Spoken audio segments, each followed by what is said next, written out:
नमस्कार दोस्तों, आपका स्वागत है अपनी हिंदी क्लास में। आज मैं सीबीएसई बोर्ड द्वारा कक्षा 10 के हिंदी पाठ्यक्रम में आने वाले पाठ मैं क्यों लिखता हूं के कुछ पाठ्य पुस्तक से संबंधित महत्वपूर्ण और परीक्षा से संबंधित महत्वपूर्ण प्रश्नों को लेकर उपस्थित हूं। तो पहला ही जो प्रश्न है वो इस प्रकार है कि लेखक के अनुसार प्रत्यक्ष अनुभव की अपेक्षा अनुभूति उनके लेखन में कहीं अधिक मदद करती है, क्यों? लेखक के अनुसार अनुभव तो घटित होता है, परंतु अनुभूति संवेदना और कल्पना के सहारे उस सत्य को आत्मसात कर लेती है जो वास्तव में कृतिकार के साथ घटित नहीं होता, मगर अनुभूति में वह प्रत्यक्ष हो जाता है।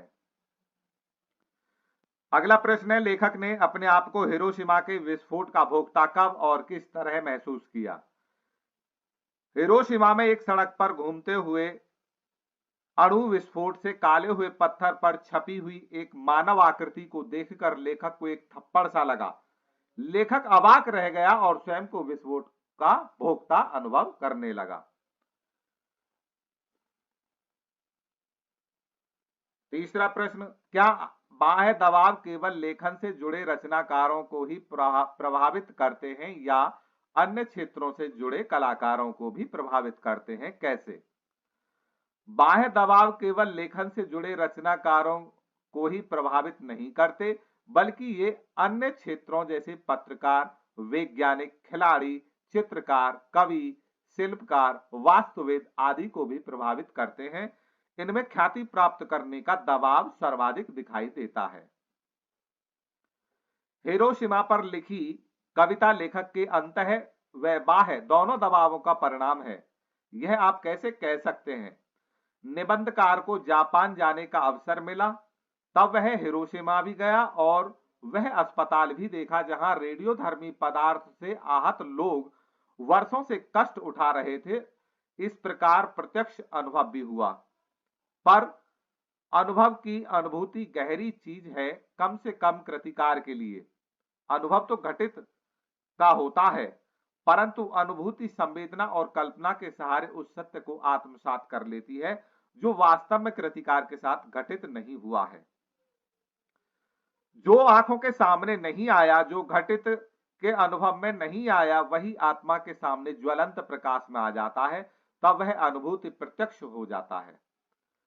हिरोशिमा में सब कुछ देखकर भी निबंधकार ने तत्काल कुछ लिखा नहीं, क्योंकि इसमें प्रत्यक्ष की अनुभूति की कमी थी।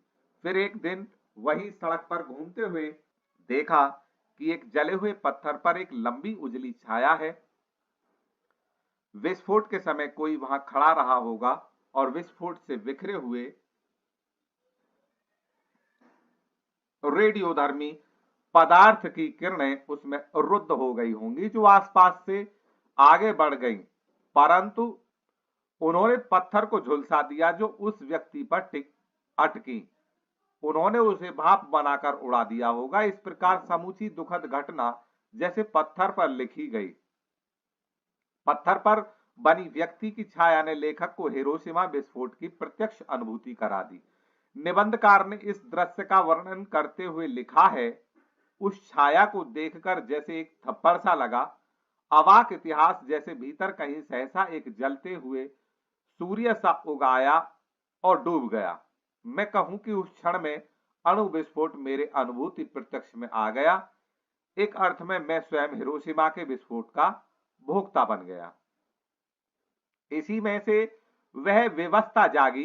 भीतर की आकुलता बुद्धि के क्षेत्र से बढ़कर संवेदना के क्षेत्र में आ गई। फिर धीरे धीरे मैं उससे अपने को अलग कर सका और अचानक एक दिन मैंने हिरोशिमा पर कविता लिखी। जापान में नहीं, भारत लौटकर रेलगाड़ी में बैठे बैठे। यह कविता अच्छी है या बुरी, इससे मुझे मतलब नहीं है। मेरे निकट वह सच है जो मैंने देखा है। यही मेरे निकट महत्व की बात है। स्पष्ट है, हिरोशिमा पर लिखी कविता लेखक के अंतः व बाह्य दोनों दबावों का परिणाम है। हिरोशिमा की घटना विज्ञान का भयानकतम दुरुपयोग है। आपकी दृष्टि में विज्ञान का दुरुपयोग कहां कहां और किस तरह से हो रहा है? अथवा मैं क्यों लिखता हूं पाठ के संदर्भ में लिखिए कि आपके विचार से विज्ञान का दुरुपयोग कैसे हो रहा है और उससे कैसे बचा जा सकता है। विज्ञान ने मानव को वरदायनी शक्तियां प्रदान की हैं तथा मानव के कठिन जीवन को सरल बना दिया है। उसने मनुष्य को प्रत्येक क्षेत्र में सुविधाएं उपलब्ध कराई हैं तथा उसे बाढ़, अकाल और महामारी से बचाया है। इसके अतिरिक्त मनुष्य को निरोग बनाने में सहायता करके उसे दीर्घायु बनाया है, रहन सहन संबंधी सुविधाएं प्रदान करके उसके जीवन को सुखमय किया है तथा अपराधों को कम करने में भी सहायता की है। अब तो स्लाई डिटेक्टर मशीन की सहायता से व्यक्ति के अपराध का पता लगाना और भी अधिक सरल हो गया है। जहां विज्ञान ने मनुष्य को अनेक दृष्टियों से लाभान्वित किया है, वहीं उसे भयंकर हानियां भी पहुंचाई गई हैं। वैज्ञानिक उपकरणों ने मनुष्य को कमजोर और कामचोर बना दिया है। यंत्रों के अत्यधिक उपयोग ने देश में बेकारी को जन्म दिया है। नवीन प्रयोगों ने वातावरण को दूषित कर दिया है। परमाणु परीक्षणों ने मानव को भयाक्रांत कर दिया है। जापान के नागासाकी और हिरोशिमा नगरों का विनाश विज्ञान की ही देन है। मनुष्य अपनी पुरानी परंपराएं और आस्थाएं भूलकर भौतिकवादी होता जा रहा है। वह स्वार्थी हो रहा है तथा उसमें विश्व बंधुत्व की भावना लुप्त हो रही है। वैज्ञानिक आविष्कारों की निरंतर स्पर्धा आज विश्व को खतरनाक मोड़ पर ले जा रही है। परमाणु तथा हाइड्रोजन बम निसंदेह विश्व शांति के लिए खतरा बन गए हैं। इनके प्रयोग से किसी भी क्षण संपूर्ण विश्व और उसकी संस्कृति पल भर में नष्ट हो सकती है। विवेक, धैर्य और सहिष्णुता से मानव कल्याण के लिए विज्ञान का प्रयोग करके ही उसके दुरुपयोग से बचा जा सकता है। छठा प्रश्न इस प्रकार है कि एक संवेदनशील युवा नागरिक की हैसियत से विज्ञान का दुरुपयोग रोकने में आपकी क्या भूमिका है। मैं क्यों लिखता हूं पाठ के संदर्भ में यदि आप चाहते हैं कि विज्ञान का केवल सदुपयोग ही हो, उसके लिए अपने सुझाव दीजिए। एक संवेदनशील युवा नागरिक होने के नाते विज्ञान का दुरुपयोग रोकने के उपाय करना हमारा नैतिक कर्तव्य है। इसके लिए हम लोगों को जन संचार के माध्यमों, नुक्कड़ नाटकों, परिचर्चाओं, निबंध प्रतियोगिताओं, वाद विवाद प्रतियोगिताओं तथा जन जागरूकता आंदोलन के माध्यम से यह समझाएंगे कि विज्ञान के द्वारा किए गए सभी आविष्कारों का उद्देश्य प्राणी मात्र का कल्याण करना था, न कि दूसरों को हानि पहुंचाना, अपने स्वार्थ सिद्ध करना। उदाहरण के लिए चाकू का आविष्कार सब्जी आदि काटने के लिए हुआ, किसी मनुष्य की गर्दन काटने के लिए नहीं। इसी प्रकार आग की खोज भोजन पकाने के लिए हुई, न कि किसी का घर जलाने के लिए। अतः हमें विज्ञान और उसके अनुसंधानों के उपयोग में विवेक, धैर्य और सहिष्णुता को सर्वोपरि रखना चाहिए, अन्यथा उसके आविष्कार और अनुसंधान हमारे लिए वरदान नहीं बल्कि अभिशाप सिद्ध होंगे। मैं क्यों लिखता हूं का लेखक ने क्या उत्तर दिया, अथवा आज्ञे जी ने किसी रचना के लेखन के कौन कौन से कारण गिनवाए हैं, अपने लेखन के बारे में उन्होंने क्या कहा, स्पष्ट कीजिए। लेखक इस प्रश्न का उत्तर इस प्रकार देता है। एक उत्तर तो यह है कि मैं इसलिए लिखता हूं कि स्वयं जानना चाहता हूं कि क्यों लिखता हूं। लिखे बिना इस प्रश्न का उत्तर नहीं मिल सकता। वास्तव में सच्चा उत्तर यही है, लिखकर ही लेखक उस आभ्यंतर व्यवस्था को पहचानता है जिसके कारण उसने लिखना, और लिखकर ही वह उससे मुक्त हो जाता है। मैं भी उस आंतरिक व्यवस्था से मुक्ति पाने के लिए तटस्थ होकर उसे देखने और पहचानने के लिए लिखता हूं। मेरा विश्वास है कि सभी कृतिकार, क्योंकि सभी लेखक कृतिकार नहीं होते, न उनका सब लेखन ही कृति होता है। सभी कृतिकार इसीलिए लिखते हैं। यह ठीक है कि कुछ ख्याति मिल जाने के बाद कुछ बाहर की व्यवस्था भी लिखा जाता है, संपादक के आग्रह से, प्रकाशक के तकाजे से, आर्थिक आवश्यकता से, परंतु एक तो कृतिकार हमेशा अपने सम्मुख ईमानदारी से यह भेद बनाए रखता है कि कौन सी कृति भीतरी प्रेरणा का फल है, कौन सा लेखन बाहरी दबाव का। दूसरा यह भी होता है कि बाहर का दबाव वास्तव में दबाव नहीं रहता, वह मानो भीतरी उन्मेष का निमित्त बन जाता है। लेखक और कृतिकार का अंतर स्पष्ट कीजिए। आगे जी के अनुसार कुछ भी लिखना लेखन नहीं कहला सकता। उन्होंने लेखक और कृतिकार में अंतर स्पष्ट करते हुए लिखा है कि सच्चा लेखन वह होता है जो आंतरिक दबाव से उपजे, मन की छटपटाहट को मुक्त करने के लिए उसे कागज पर उतारते चले जाएं। ऐसा लेखन ही कृति बन जाता है और लेखक कृतिकार कहलाता है। लेखक जब धन एवं यश की कामना से लिखता है तो वह सामान्य लेखन कहलाता है। मैं क्यों लिखता हूं पाठ में वर्णित हिरोशिमा की घटना क्या थी? पूरे विश्व को ऐसी घटनाओं से कैसे बचाया जा सकता है? मैं क्यों लिखता हूं पाठ में वर्णित हिरोशिमा की घटना द्वितीय विश्व युद्ध के अंतर्गत घटी एक महाविनाशकारी और हृदय विदारक घटना थी। इस घटना में संयुक्त राज्य अमेरिका ने जापान के हिरोशिमा नगर पर अणु बम गिराया था। इससे हिरोशिमा नगर पूरी तरह नष्ट हो गया और बहुत बड़ी संख्या में वहां के लोग हताहत हुए। इस घटना में लोग मानो भाप बनकर उड़ गए। लेखक ने वहां के एक पत्थर पर भाप बने ऐसे ही एक व्यक्ति की छाया को स्वयं अपनी आंखों से देखा और साम्राज्यवाद के लिए असंवेदनशील मानवता के क्रूर पक्ष का अनुभव किया। पारस्परिक सौहार्द, सद्भावना, संवेदनशीलता और विश्व बंधुत्व की भावनाओं का प्रचार प्रसार करके पूरे विश्व को ऐसी घटनाओं से बचाया जा सकता है। विज्ञान के आविष्कारों का प्रयोग पूरे विश्व को ऐसी घटनाओं से बचाया जा सकता है। विज्ञान के आविष्कारों का प्रयोग मानव कल्याण के लिए होना चाहिए, न कि विनाश के लिए। इसी में विज्ञान की सार्थकता है।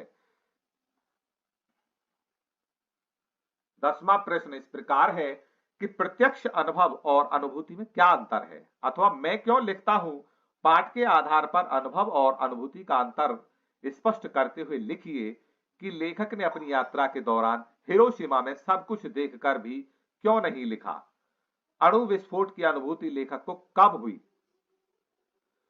आगे जी ने प्रत्यक्ष अनुभव और अनुभूति में अंतर स्पष्ट करते हुए बताया है कि प्रत्यक्ष अनुभव सामने घटी वास्तविक घटना का होता है। यह घटना देखने वाले के मन में गहरी अनुभूति जगाए, यह आवश्यक नहीं है। अनुभूति आंतरिक होती है। लेखक के अनुसार जब किसी के मन में संवेदना और कल्पना के माध्यम से कोई घटना प्रत्यक्ष रूप से साकार हो उठती है तो उसे अनुभूति कहते हैं। अनुभूति से ही लिखने की प्रेरणा जागती है।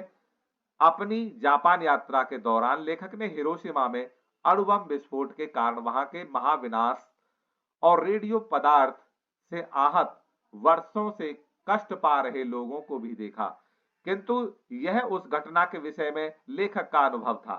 संवेदना के साथ उसकी अनुभूति उस समय लेखक को नहीं हुई, इसलिए सब कुछ देखकर भी लेखक उस समय कुछ भी नहीं लिख सका। एक दिन वहां लेखक ने सड़क किनारे जले हुए पत्थर पर एक लंबी उजली छाया को भी देखा। भारत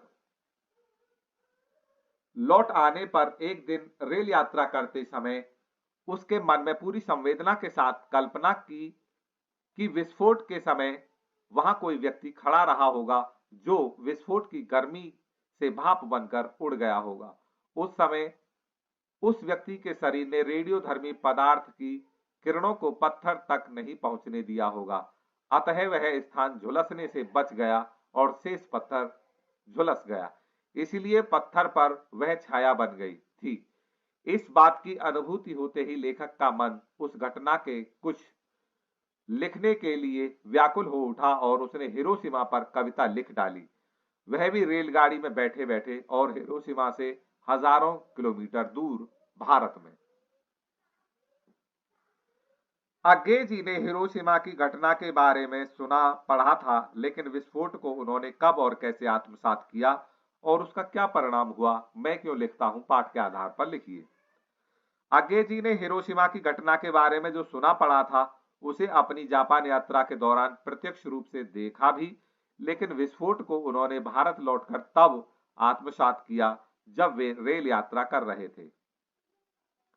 इस रेल यात्रा में उन्होंने पत्थर पर बनी वह छाया याद आ गई जो उन्होंने हिरोशिमा में सड़क किनारे देखी थी।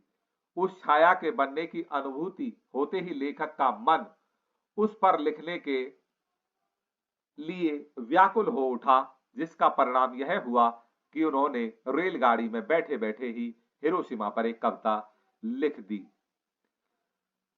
पाठ के आधार पर बताइए कि एक लेखक के लिए स्वभाव और आत्मानुशासन का क्या महत्व होता है, अथवा कृतिकार के स्वभाव और आत्मानुशासन का बहुत महत्व होता है। यह बात लेखक अज्ञे जी ने किस प्रकार समझाई है। एक लेखक के लिए स्वभाव और आत्मानुशासन का अत्यधिक महत्व है। कुछ लेखकों का स्वभाव ऐसा होता है कि वे बाहरी दबाव के बिना कुछ लिख ही नहीं पाते। यह दबाव भीतरी व्यवस्था और प्रदर्शित करने के लिए होता है। इस स्थिति में बाहरी दबाव लेखक के लिए सहायक यंत्र के रूप में कार्य करता है। इस संबंध में लेखक का स्वयं के विषय में यह मत है कि उसे लेखन के लिए इस प्रकार के दबाव अथवा सहारे की कोई आवश्यकता नहीं है। हिरोशिमा की घटना को विज्ञान का भयानकतम दुरुपयोग क्यों कहा गया है? पठित पाठ के आधार पर समझाइए। हिरोशिमा की घटना को विज्ञान का भयानकतम दुरुपयोग इसलिए कहा गया है क्योंकि इसने मनुष्य के अस्तित्व को खतरे में डाल दिया। विज्ञान के अनुसंधान और उनका उपयोग जीवन को सुंदरतम बनाने के लिए किया जाता है, किंतु जब उसका उपयोग मनुष्य के अस्तित्व की समाप्ति के लिए किया जाने लगे तो उसका इससे भयानकतम दुरुपयोग और कोई नहीं हो सकता। हिरोशिमा में विज्ञान का यही भयानकतम दुरुपयोग किया गया, इसमें कोई संदेह नहीं है।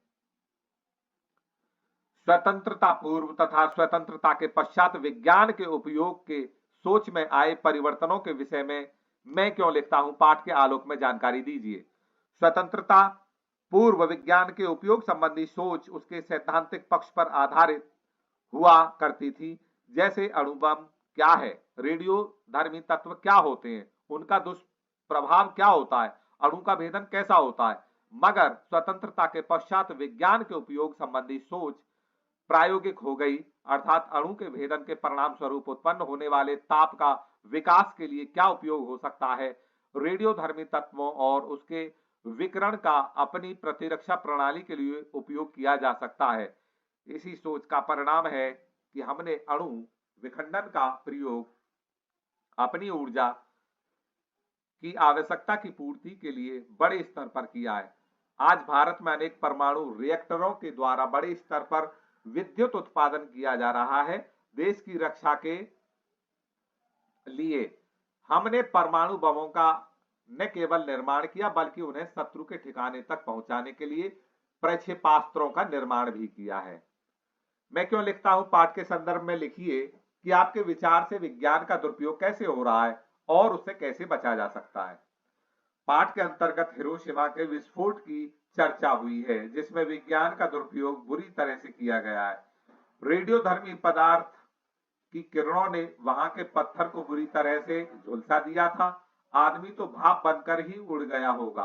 आज आतंकवादी संसार में किसी भी जगह विस्फोट कर देते हैं। अनावश्यक वैज्ञानिक खोज और उत्पाद को रोककर हम विज्ञान के दुरुपयोग को कम कर सकते हैं।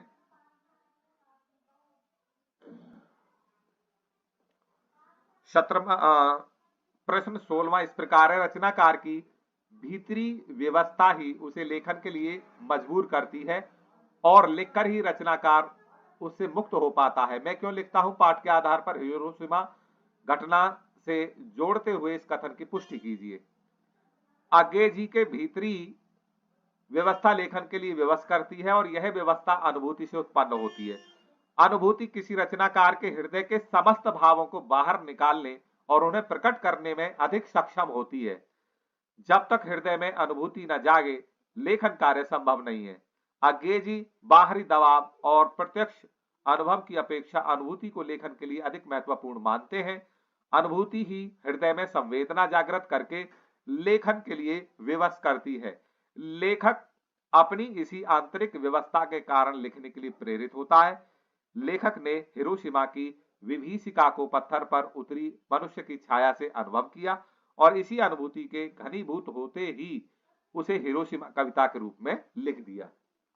प्रश्न इस प्रकार है कि विज्ञान के किस दुरुपयोग से समस्त मानव जाति लज्जित हो रही है? मैं क्यों लिखता हूं? पाठ के आलोक में अपने स्वतंत्र विचार लिखिए। विज्ञान के दुरुपयोग से समस्त मानव जाति को लज्जित करने के निम्नलिखित कारण हैं। अणुबम निर्माण तथा आतंकवादियों द्वारा आए दिन निर्दोष लोगों को अपनी गोलियों का शिकार बनाने से, यौन शोषण की वारदातों के कारण, लोगों की आस्थाओं से खिलवाड़ करने वाले पाखंडी लोगों के कारण, लड़कियों के साथ होने वाले दुर्व्यवहार के कारण। अन्य बिंदु भी विद्यार्थी अपनी तरफ से लिख सकते हैं, ये विद्यार्थियों के ऊपर भी निर्भर करता है। तो दोस्तों, वीडियो को पूरा देखने के लिए धन्यवाद। अगर चैनल सब्सक्राइब नहीं किया है तो अगली वीडियो देखने के लिए चैनल को सब्सक्राइब कीजिए, वीडियो को लाइक कीजिए, कमेंट कीजिए और अपने दोस्तों के पास शेयर कीजिए।